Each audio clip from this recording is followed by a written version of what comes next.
So when you read the directions up at the top, they tell you, or they're asking you to find which of the following, so there could be more than one answer, are equivalent to, and here we go, 1 divided by the 6th root of x. So we're looking to see which of those match.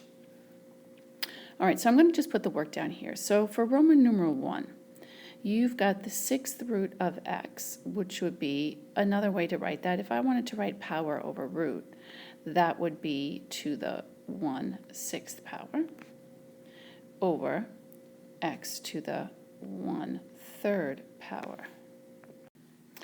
And then you should know that when you have a fraction, so division essentially, and you have the same basis, we're going to subtract these exponents. So you can just put that into your calculator, do 1/6 minus 1/3, and that's going to give you x to the negative 1/6 power. Okay, well now x to the negative 1/6 power, isn't that the same as 1 over x to the 1/6 power?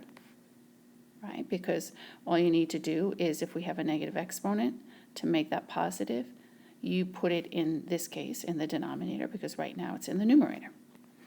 Okay, and then if we did power over root, we would see that that actually is the 6th root of x, which matches what we have up here. So Roman numeral 1 is definitely a choice. So then we know that the answer can't be choice 3 because there is no Roman numeral on there. All right, so let's try Roman numeral 2. Well, I don't think I really need to do much here, because if I look right there, isn't that the same as what I had right here? So I know that that matches as well. So 1 and 2 have to be choices, so I can cross off choice 2. All right, so let's look at Roman numeral 3. So Roman numeral 3 is x to the negative 1/6. Well, let me just put this in a different color here, but isn't what I have right here the same as what I had right here? So we know that that is an option as well, so the answer is choice 4. All right, so you have several options here on what you want to do first. It really doesn't matter. You could subtract these exponents first. You could flip this fraction and make that exponent positive, or you could just distribute that negative 1/2 through by multiplying it by each of these powers here. I'm going to do the last, okay? Again, not that it matters. So I'm going to do, in the numerator, I'm going to be taking m squared, and I'm going to be multiplying it by negative 1/2. And when I do that, I'm going to get m to the negative 1st power. All right, now I'm going to do the same thing. So I'm going to take 1/3 here, and I'm going to multiply it by that negative 1/2, and I'm going to get m to the negative 1/6 power. All right, so I have negative exponents. I don't really like those, so I'm going to flip this fraction. Now, you don't have to do this. You could have subtracted the exponents, but it doesn't really matter.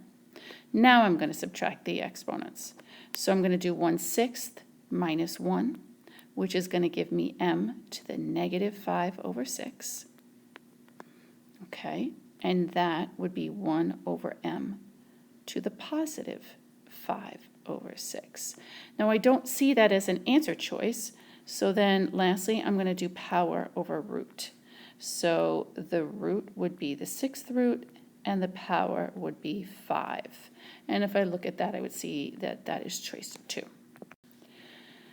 So for number 27, I see I have a negative exponent, but I only have the negative exponent attached to the x. So I'm leaving the negative 6 in the numerator, and then in the denominator, I'm going to have a positive 5/2. Okay, I don't see that as an answer choice. So I'm going to keep going then. So that's going to give me negative 6. I'm going to do power over root. Well, I know that that's the square root of x to the 5th. Still don't see that as an option, so I'm going to keep going. So I'm going to try breaking down that radical. And I am going to break that down to x to the 4th and x. And the reason why I'm doing that is because I know that this is a perfect square. All right. cubed. So that's going to give me -6 in the numerator. And then the square root of x to the 4th will be x squared radical x.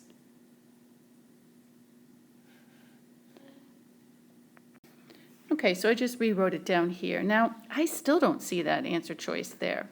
So the next thing I'm going to look at is I notice with any of these denominators here, this one, this one, this one, and this one, there's no radical in the denominator. So I'm going to get rid of this radical in the denominator as well. So remember, we can rationalize that denominator by multiplying the top and the bottom by radical x. And then we are going to get in the numerator -6 radical x. And then in the denominator, I have that x squared. And now, let's just be careful here. Radical x times x is just x. So that actually will give me an x cubed, right, in the denominator. And then -6 radical x in the numerator, which would be choice 2. So I'm just going to substitute in for n over m. Just read the question, and please make sure that you're taking notes in your packet. So my n is the square root of a to the 5th. And my m is just an a.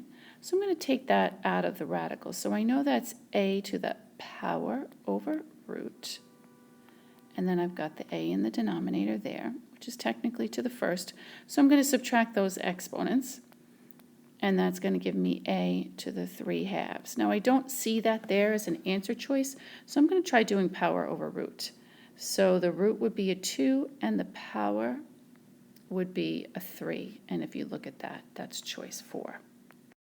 Okay, so for 29, I'm going to start by distributing that 2/3 through. So if I do that, I'm going to get, okay, so I would start by taking this exponent right here and doing power over root, and then, distributing that through, and then distributing this one through and getting that as well. Okay, from there, I would take the cube root of -54. Okay, now I'm going to break down that radical, and I am going to come up with 2 radicals, both of them cube roots. Okay, and I'm looking for a perfect cube that's in -54. So go to y equals, put in 54 divided by x, and you would see that it would be 27. So I'm going to put -27 here,